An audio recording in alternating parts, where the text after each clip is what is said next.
Hello guys, Devkant classes में आप सभी का स्वागत है। आज हम लोग पढ़ने वाले हैं trigonometric ratios of angle 90 degree के लिए। ठीक है, इसके पहले हमने 45 degree, 60 degree, 30 degree and 0 degree के लिए पढ़ चुका है। अब लास्ट वन है 90 डिग्री का।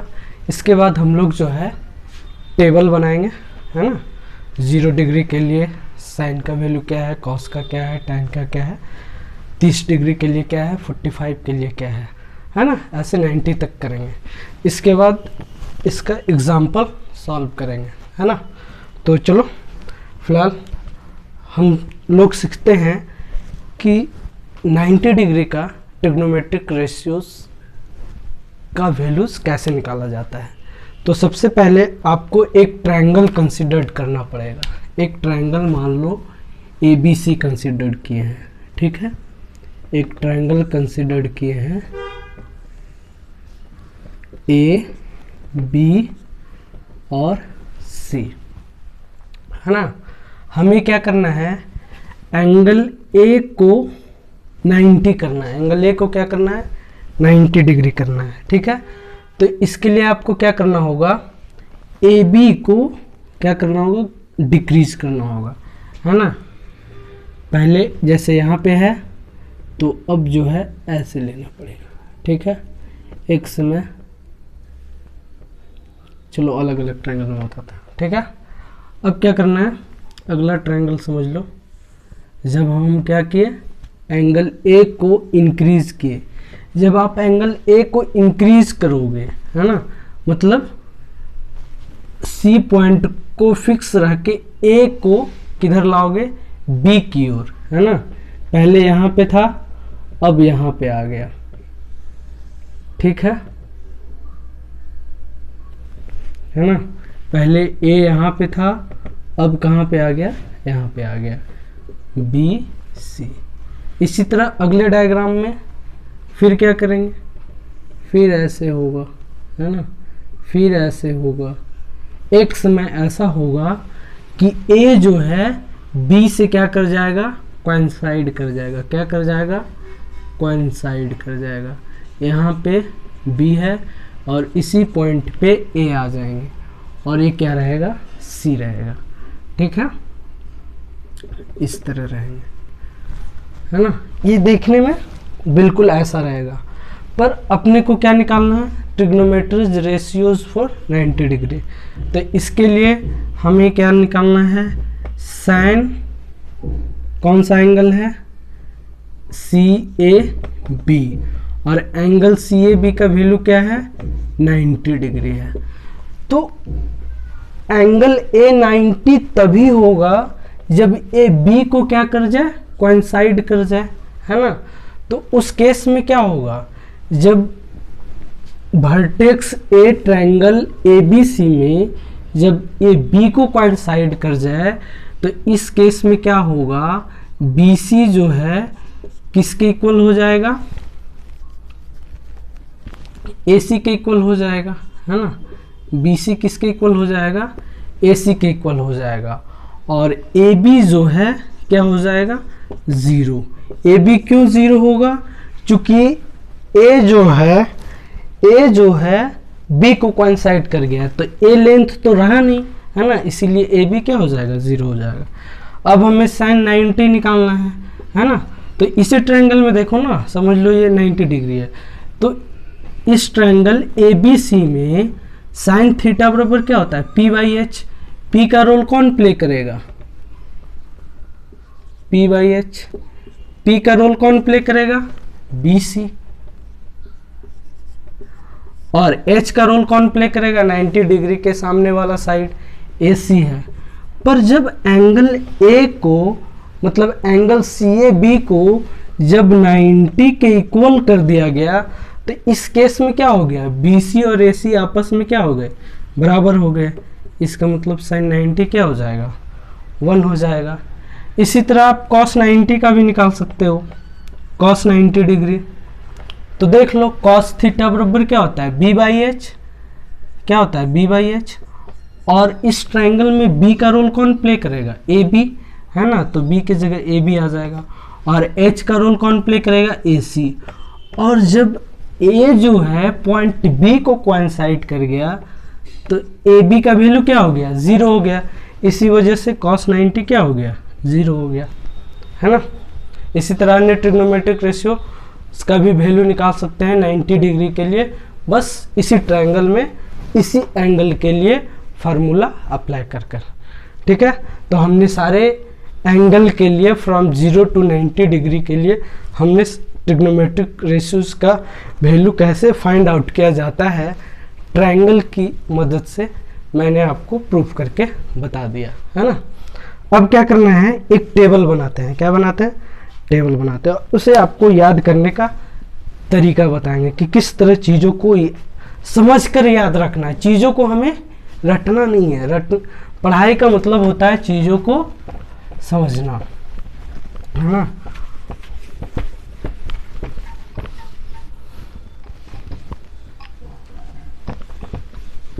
ये टेबल आपके एनसीईआरटी क्लास 10th मैथ के बुक में दी हुई है ना। चलो इसको आते हैं, इसके बाद इसका एग्जाम्पल करेंगे, है ना, नेक्स्ट लेक्चर में। ठीक है, तो क्या करो, एंगल ए लेते हैं। ठीक है, ये मान लो एंगल ए है। ठीक है, और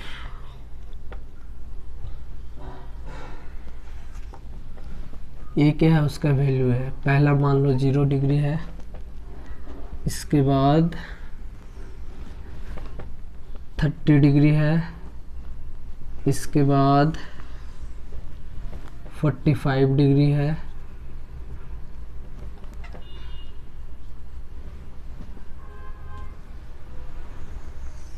इसके बाद 60 डिग्री है,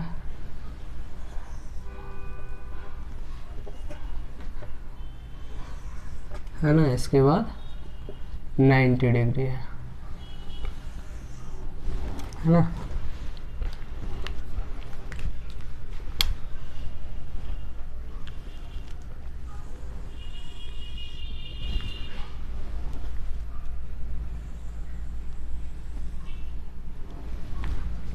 ठीक है,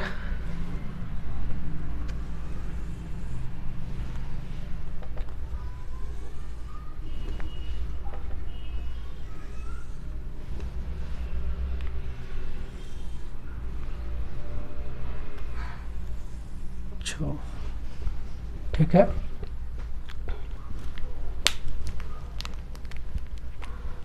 अब पहला साइन ले लो, साइन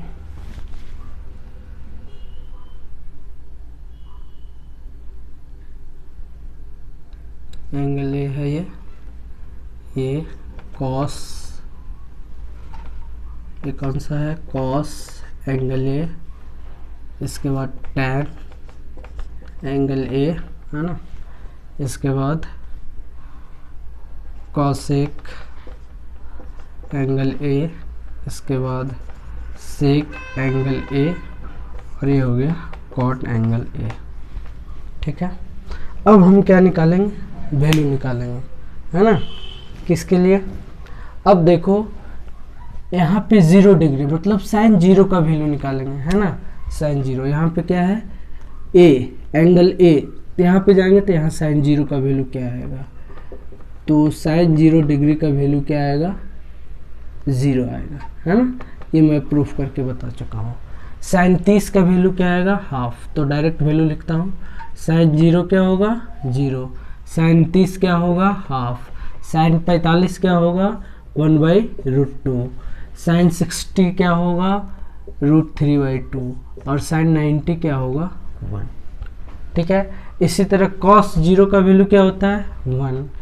कॉस 30 का वैल्यू वही होगा जो साइन 60 का वैल्यू होगा। ये नेक्स्ट वीडियोस में मैं बताऊंगा, आने वाले लेक्चर में, कम्प्लीमेंट्री और सप्लीमेंट्री एंगल का कॉन्सेप्ट, है ना। और कॉस 45 का वैल्यू क्या होगा, 1/√2। कॉस 60 का वैल्यू क्या होगा, जो साइन 30 का वैल्यू होगा। साइन 30 का वैल्यू क्या होता है, आप कॉस 90 क्या होता है, 0, है ना। इसी तरह अब हमें tan 0 निकालना है, तो tan 0 के लिए अब देखो तो tan 0 के लिए sin 0 बाई cos 0 लिख सकते हैं, sin 0 बाई cos 0। अब sin 0 का वैल्यू क्या होता है 0 है ना, और cos 0 का वैल्यू क्या होता है 1, तो इसे सॉल्व करोगे क्या आएगा 0, तो tan 0 क्या होता है 0।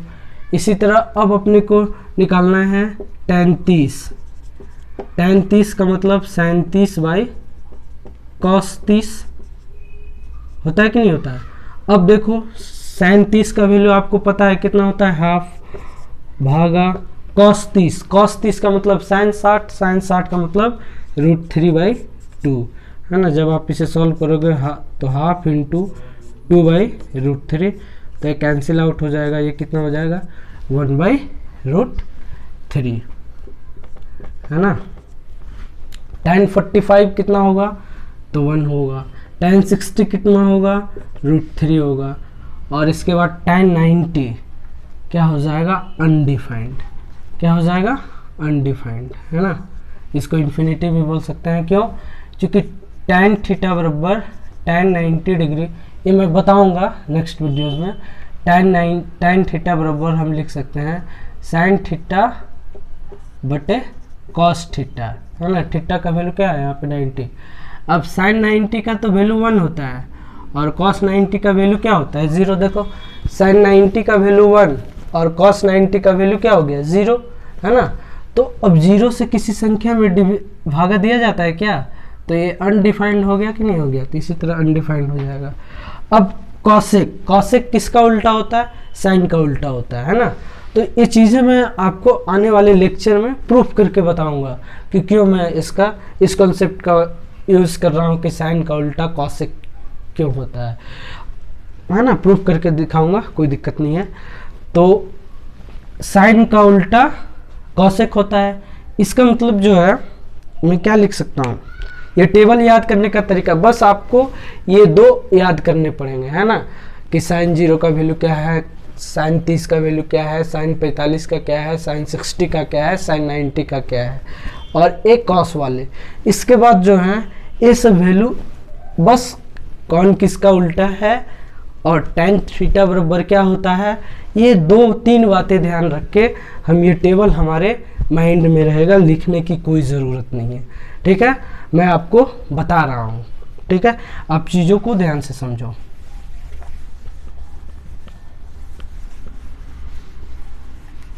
मैंने क्या बोला कि कॉसेक जो है साइन का उल्टा होता है, इसका मतलब कॉसेक ए इंटू साइन ए, जब कोई दो चीज एक दूसरे का उल्टा हो, इसका मतलब दोनों को आपस में जब गुना करेंगे, मल्टीप्लाई करेंगे, तो उसका प्रोडक्ट का वैल्यू क्या आएगा 1 आएगा।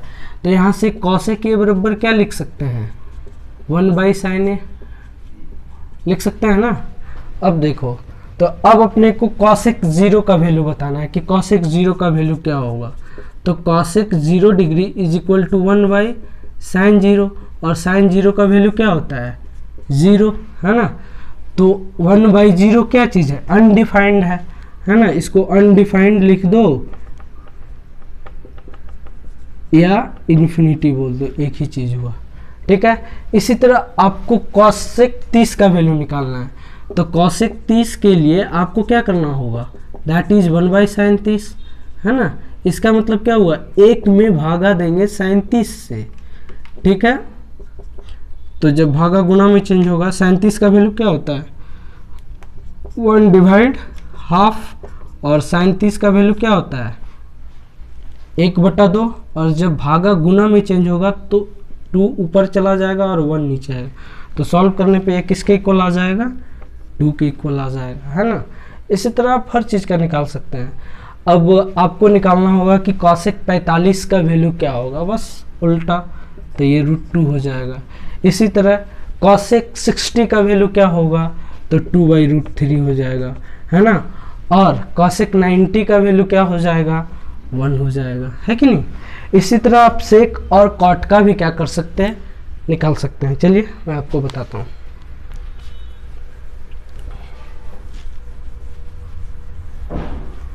बस ये दोनों याद रखने हैं, बाकी अपना कॉन्सेप्ट से हम लोग क्या करेंगे, जब ज़रूरत पड़े एक्सरसाइज में या एग्जाम्पल्स में तो उसे फाइंड आउट कर लेंगे। तो अब अपने को किसका निकालना है, सेक का। तो आपको पता है सेक थीटा और कॉस थीटा आपस में एक दूसरे का उल्टा होता है, इसका मतलब दोनों को जब गुना करेंगे तो 1 आएगा। तो सेक ए बराबर क्या लिख सकते हैं, 1/cos ए, है ना। अब अपने को किसका वैल्यू निकालना है, सेक 0, है ना। तो सेक 0 डिग्री मतलब 1/cos 0 डिग्री, और cos 0 का वैल्यू क्या होता है, 1 होता है, मैं आपको बता चुका हूँ। तो यहाँ पे क्या हो जाएगा, 1 हो जाएगा। इसी तरह हमें निकालना है cos 30, तो cos 30 का उल्टा कौन होगा, sec 30, है ना। तो चूंकि sec 30 का उल्टा होगा cos 30, और cos 30 का वैल्यू क्या होगा, √3/2। तो sec 30 इसका उल्टा मतलब न्यूमरेटर को डिनोमिनेटर में कर दो और डिनोमिनेटर को न्यूमरेटर में कर दो, है ना। बस चूंकि क्यों, चूंकि sec का उल्टा कौन होता है, cos। इसी तरह आपको sec 45 का निकालना है। देख लो कि cos 45 का वैल्यू क्या होता है, cos 45 का वैल्यू क्या होता है, 1/√2। इसका मतलब sec 45 √2/1, √2/1 को √2 भी लिख सकते हैं। इसी तरह अपने को sec 60 का वैल्यू, तो देख लो कि cos 60 का वैल्यू क्या होगा, cos 60 का वैल्यू क्या होगा, हाफ, है ना। तो sec 60 का वैल्यू क्या हो जाएगा, 2/1, जो कि किसके इक्वल हो जाएगा, 2 के इक्वल हो जाएगा। इसी तरह आपसे पूछा जाए कि sec 90 का वैल्यू बताओ, sec 90 का मतलब क्या हो जाएगा, माइंड में चलनी चाहिए चीज़ें, 1/cos 90, और cos 90 का वैल्यू क्या होता है, 0 होता है, 0 होता है, इसीलिए ये अनडिफाइंड हो जाएगा। क्या हो जाएगा, अनडिफाइंड, है ना। और अब cot का बचा सिर्फ, तो cot किसका उल्टा होता है, tan का उल्टा होता है कि नहीं होता है। तो बस अब अपने को tan का वैल्यू मालूम है, तो tan थीटा बराबर क्या लिख सकते हैं, tan a बराबर लिख सकते हैं, sorry cot a is equal to लिख सकते हैं 1/tan a, है ना। cot 0 डिग्री मतलब 1/tan 0 डिग्री, और tan 0 क्या होता है, 0 होता है, तो ये वैल्यू क्या हो जाएगा, अनडिफाइंड। इसी तरह आप cot 30 का वैल्यू निकाल सकते हो, तो cot 30 का वैल्यू क्या होगा, tan का उल्टा होगा, है ना। तो tan 30 का वैल्यू 1/√3 है, तो ये क्या होगा, √3/1, जो कि √3 हो जाएगा। इसी तरह आपको cot 45 का वैल्यू बताना है, तो cot 45 का वैल्यू क्या हो जाएगा, 1 हो जाएगा। इसी तरह आपको cot 60 का वैल्यू बताना है ना। तो cot 60 का वैल्यू tan 60 का उल्टा होगा, tan 60 √3 है, तो ये क्या हो जाएगा, 1/√3 हो जाएगा। अब tan cot 90, है ना, cot 90 डिग्री का मतलब cos 90 degree by sin 90 degree, ठीक है। तो cos 90 क्या होता है, 0/1, ये क्या हो जाएगा, 0 हो जाएगा, है ना। तो इसीलिए हमने क्या किया, सारा टेबल 0 से 90 डिग्री के लिए हर एक ट्रिग्नोमेट्रिक रेशियोज का वैल्यू क्या किया, बता दिया। और आपको बस ये 2 चीज़ें क्या करना है, याद रखना है। बाकी tan थीटा बराबर sin theta by cos theta का प्रयोग करना है, और tan का उल्टा cot होता है और cosec का उल्टा sin होता है। ये कॉन्सेप्ट यूज करके हम क्या कर सकते हैं, सारा वैल्यू फाइंड आउट कर सकते हैं, ठीक है। तो नेक्स्ट वीडियोस में जो है मैं एग्जांपल्स बताऊंगा इसी चैप्टर का, और इसके बाद एक्सरसाइज, ठीक है। So please share my channel and subscribe it, thank you.